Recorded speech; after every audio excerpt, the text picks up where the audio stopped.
Amma ba'du, hadirin sholat Jumat yang insya Allah selalu berada dalam naungan rahmat Allah Subhanahu wa Ta'ala.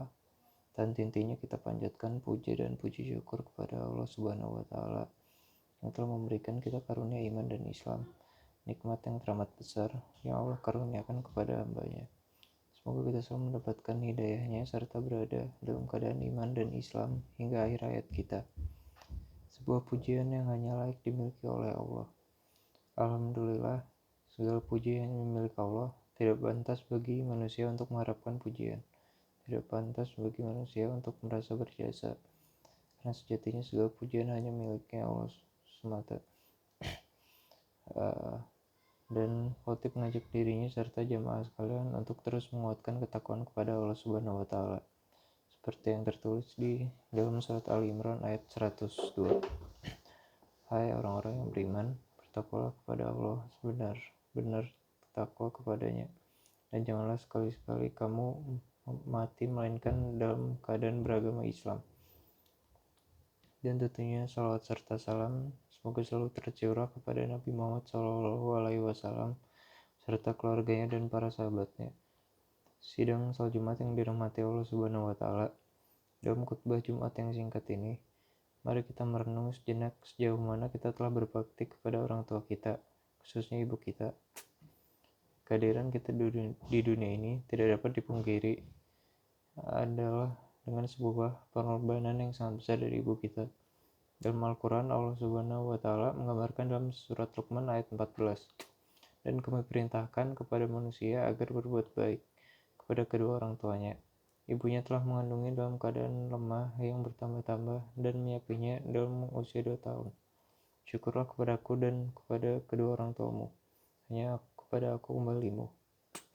Jamaah salat Jumat yang dirahmati Allah Subhanahu wa Ta'ala, dalam kesempatan khutbah Jumat ini kita akan melihat 3 peristiwa dari sekian banyaknya peristiwa. 2 peristiwa dari sekian banyaknya peristiwa yang menunjukkan betapa besar perhatian Islam terhadap ibu. Yang pertama adalah peristiwa saat Nabi Isa alaihissalam berbicara saat masih bayi. Sungguh adalah sebuah peristiwa yang sangat besar saat Allah menciptakan Nabi Isa alaihissalam tanpa seorang ayah untuk menunjukkan kebesaran Allah Subhanahu wa Ta'ala. Kelahiran Nabi Isa alaihissalam sempat mendatangkan tujuan keji kepada Maryam. Digambarkan dalam surat Maryam ayat 27 dan 28 yang artinya kemudian Maryam membawa bayi itu kepada kaumnya dengan menggendongnya. Mereka kaumnya berkata, "Wahai Maryam, sungguh engkau telah membawa sesuatu yang sangat mungkar. Wahai saudara perempuan Harun, Maryam, ayahmu bukan seorang yang buruk perangai dan ibumu bukan seorang perempuan pezina."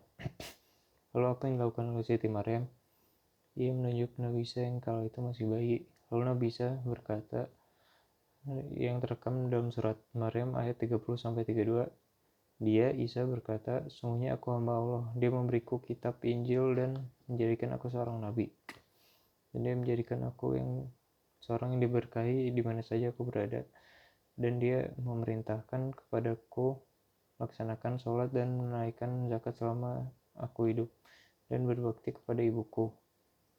Dan dia tidak menjadikan aku seorang yang sombong apalagi celaka."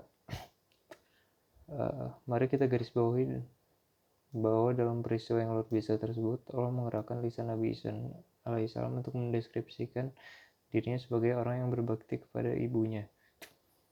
Dan penjelasan ini datang setelah penjelasan bahwa beliau adalah orang yang melaksanakan sholat dan menunaikan zakat.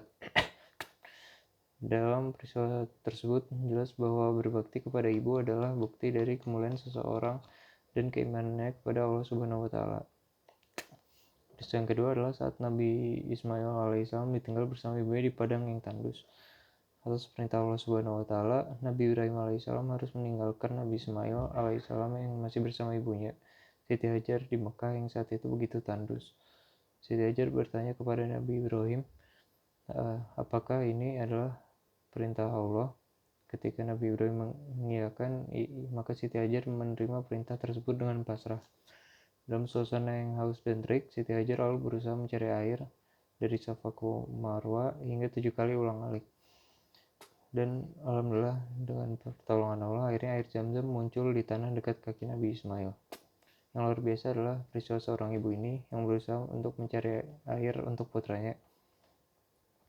Dia dijadikan oleh Allah Subhanahu wa taala sebagai salah satu ritual dalam ibadah haji yang disebut sa'i. Maka siapapun yang telah menunaikan ibadah umroh dan haji selayaknya selalu ingat kebesaran Allah dan kasih sayangnya pada ibu dan anaknya, serta menghayati betapa besar perjuangan seorang ibu. Membahas soal jemaat yang dirahmati Allah, dalam khutbah pertama tadi, dari dua peristiwa tadi sangat jelaslah betapa kedudukan ibu sangatlah tinggi dan menghormatinya adalah bukti keimanan kita dan tanda akan kemuliaan seseorang. Tentunya masih banyak lagi peristiwa agung